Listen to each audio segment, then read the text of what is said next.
6 de la mañana, 31 minutos, y empezamos entonces nuestra agenda de invitados con Percy Oyola Palomá, presidente de la Confederación General del Trabajo, CGT. Muy buenos días, bienvenido a la Hora de la Verdad.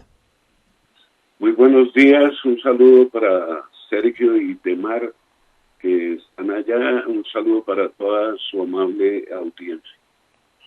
Señor Percy, queremos empezar por preguntarle cuáles fueron los proyectos que ustedes trabajaron para presentar ante el Congreso de la República.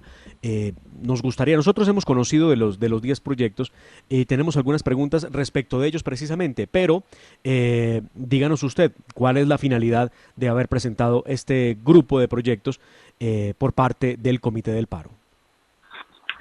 Sí, muchísimas gracias. Como es sabido de todos, el 20 de junio de 2020 al señor presidente Iván Duque Márquez, el Comité de Paro en ese momento presentó un pliego de emergencia con el propósito de atender las necesidades básicas y urgentes requeridas en ese momento para aliviar la grave situación que enfrentaba el pueblo colombiano en medio de esa pandemia. Ese pliego de emergencia es el mismo pliego que infortunadamente no fue posible negociar este año durante las conversaciones que tuvimos con la delegación del gobierno y hemos optado porque ante esa imposibilidad de negociar ese pliego, traducirlo en proyectos de ley que hoy están radicados en el Congreso de la República para ver si por ese medio podemos obtener y avanzar en la búsqueda de soluciones a esta situación de emergencia que, como ustedes bien lo han planteado en su propio programa, cuando el doctor Juan Daniel Oviedo, director del DANE, presenta las cifras de pobreza y hambre, nos dejan un panorama bastante dramático a nivel nacional. Sí, señor Oyola, me gustaría, Sergio Gelda aquí, me gustaría preguntarle si, bueno, son dos preguntas. La primera, ¿no se habría podido presentar este paquete de proyectos de ley antes de paralizar al país? ¿No habríamos podido evitar la parálisis de Colombia durante 3 meses con el trámite de estos proyectos a través de los congresistas que, bueno, representan el sentir del Comité del Paro antes de haber llevado el país a una parálisis? Esa sería una primera pregunta. Y la segunda es si la radicación de estos proyectos ante el Congreso de la República ya puede dar por terminado de una vez por todas el paro nacional, o si por el contrario se seguirá el trámite de los mismos y el país continuará pues pendiente de posibles nuevas parálisis. Sí, como todos sabemos, el pliego de emergencia de junio de 2020 es un resumen en 6 puntos de lo que se presentó en noviembre de 2019, cuando se produjo el paro que inició el 21 de noviembre de 2019. Allí se presentó una agenda a consideración del gobierno mucho más extensa, que tenía 104 puntos, que tenía 13 ejes temáticos que recogían aspectos como los que están hoy allí. Infortunadamente, en esa oportunidad tampoco se produjo un proceso de negociación con el gobierno y ocurre que los dejamos un poco que se fueran fermentando hasta junio de 2020 y lamentablemente no fue posible negociar eso con el gobierno. La aspiración del Comité de Paro siempre fue tener un diálogo con el gobierno y la búsqueda por la vía de la negociación de estos puntos, lo cual no quiere decir que cuando se presenta un pliego la aspiración sea a que se resuelva en su totalidad, pero desafortunadamente eso no fue posible. Así que ahora como ustedes recordarán, para dar un cambio de estrategia en cuanto al desarrollo del paro y no continuar en un proceso de movilizaciones que particularmente en cuanto hace al movimiento sindical se llevaban a cabo todos los miércoles de cada semana, y ante el tema generado por bloqueos, el vandalismo y algunas otras situaciones que venían degenerando el desarrollo de la protesta social pacífica, nosotros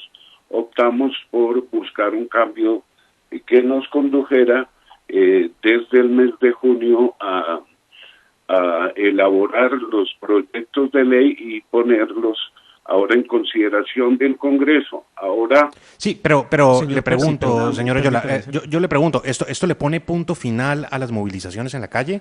¿Ya con esto logran el objetivo de que se tramite el proyecto?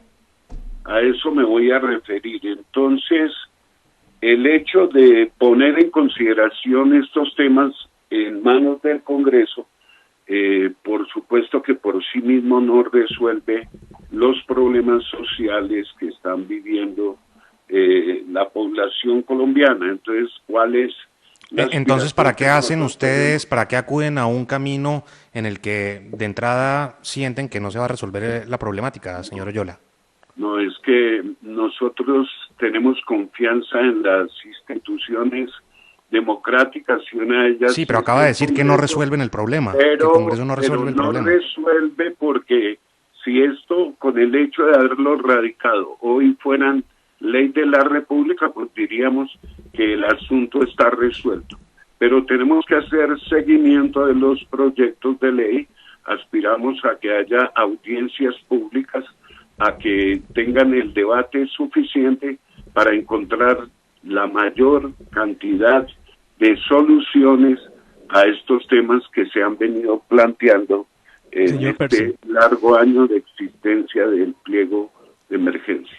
Señor Percy, llama la atención que ustedes presenten un pliego de proyectos de ley, son 10 en total, y lo que nos pone a pensar es ¿para qué presentan ustedes, por ejemplo, un tema de renta básica de emergencia cuando ya existe la renta básica planteada por el gobierno del presidente Iván Duque? ¿Para qué ustedes insisten con la matrícula cero cuando el presidente Iván Duque ha destinado, como nunca antes en la historia, un presupuesto enorme a la educación pública en Colombia y hoy tiene matrícula cero para la educación superior en gran medida? ¿Para qué volvemos con el tema de reactivación económica de las MIPYME si a fin de cuentas las MIPYME si están quebradas hoy han sido por cuenta del paro, los bloqueos y el vandalismo que terminó por hacer que muchas empresas se quebraran en el país y pues ahora aparecen ustedes con la idea de una reactivación económica que, vuelvo y digo, ya el gobierno la tiene prevista inclusive en su reforma tributaria, que es una reforma de ayuda social, lo que han presentado el 20 de julio de parte del Ejecutivo.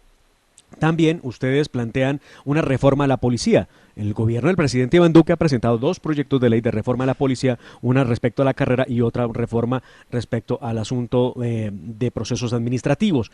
Y también ustedes pretenden un proyecto de ley en materia de salud. Entonces la pregunta primero va en el sentido de que ya estas iniciativas se están tramitando o ya están caminando en el Congreso de la República, y esto lo que da cuenta es que el gobierno sí los escuchó y sí está cumpliendo con esos pliegos de condiciones que ustedes han propuesto en un principio, pero ustedes vuelven y caen sobre lo mismo con estos proyectos. Primero eso.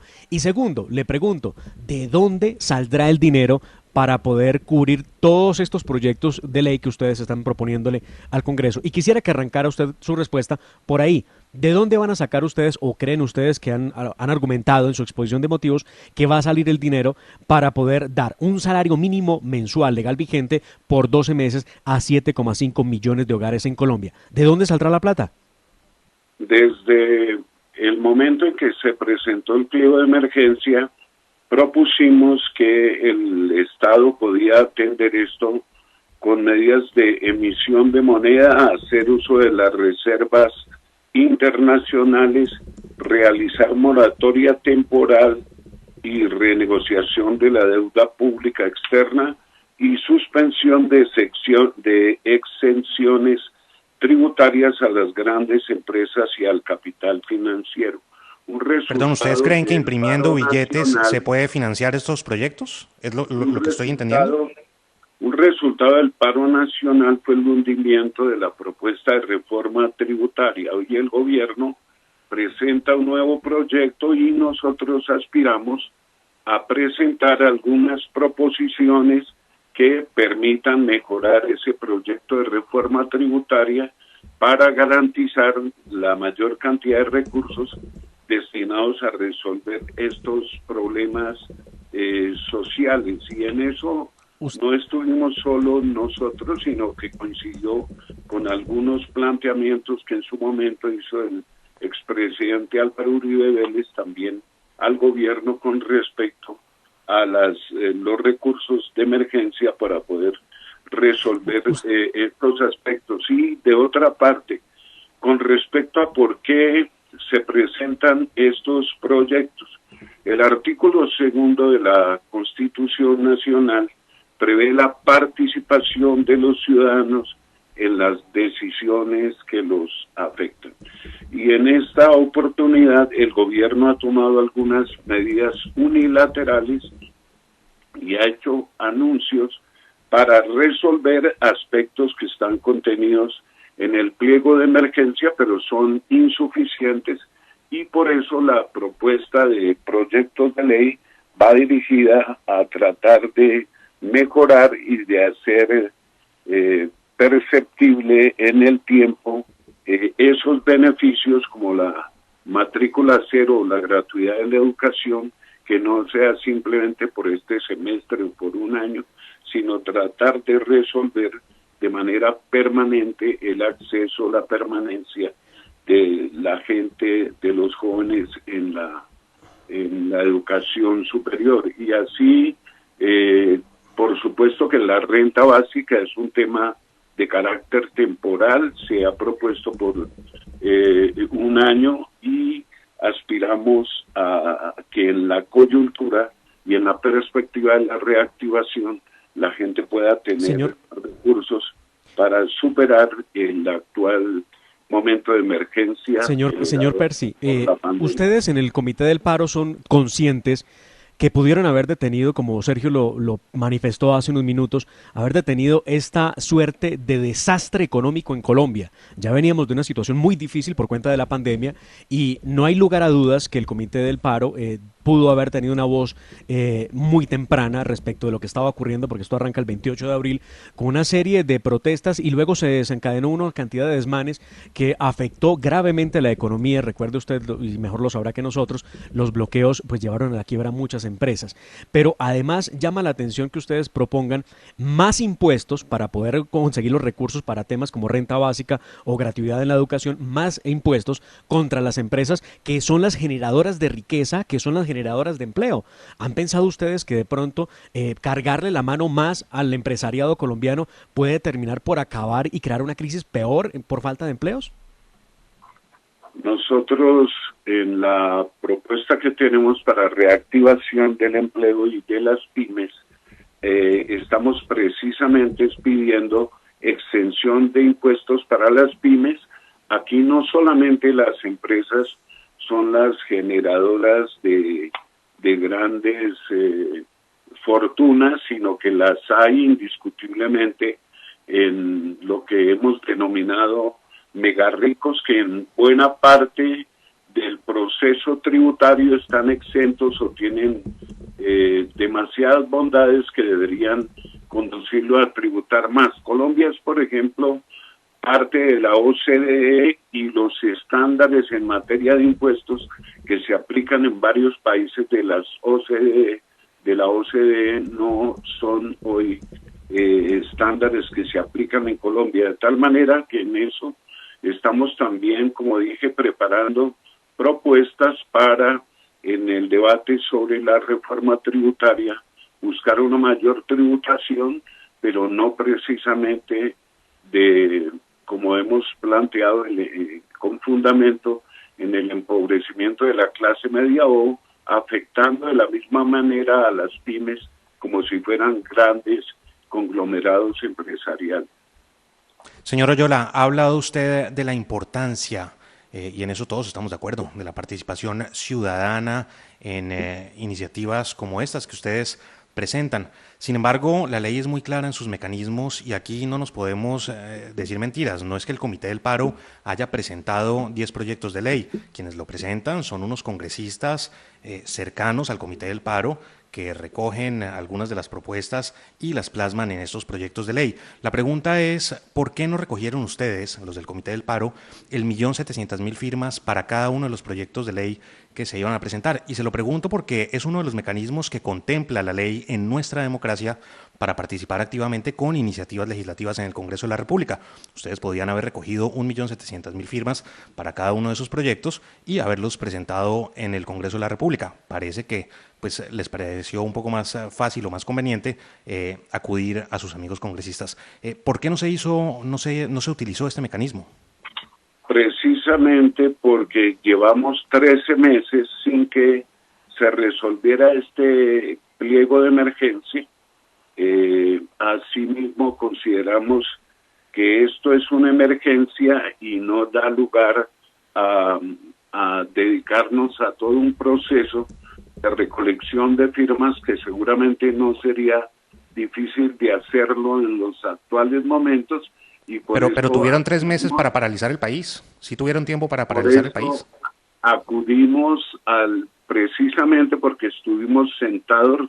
Quiero recordar que estuvimos mucho tiempo sentados con el gobierno tratando de resolver garantías para el ejercicio de la protesta, para poder abordar el pliego, y eso no fue posible. Entonces, el fracaso de la vía del diálogo nos llevó a pensar en la construcción de estos proyectos que hoy esperamos tengan tránsito como es debido en el Congreso de la República, se puedan convertir en leyes y resolver tan pronto como sea posible la emergencia que motivó el pliego.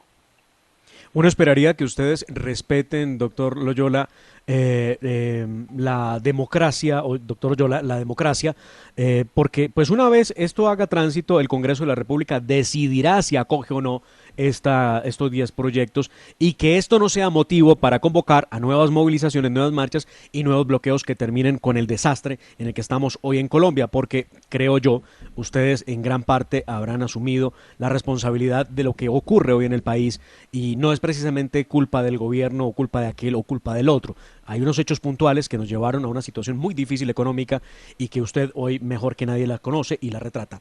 Le agradecemos estar en los micrófonos en la hora de la verdad. Le deseamos un feliz día. Igualmente, muchísimas gracias.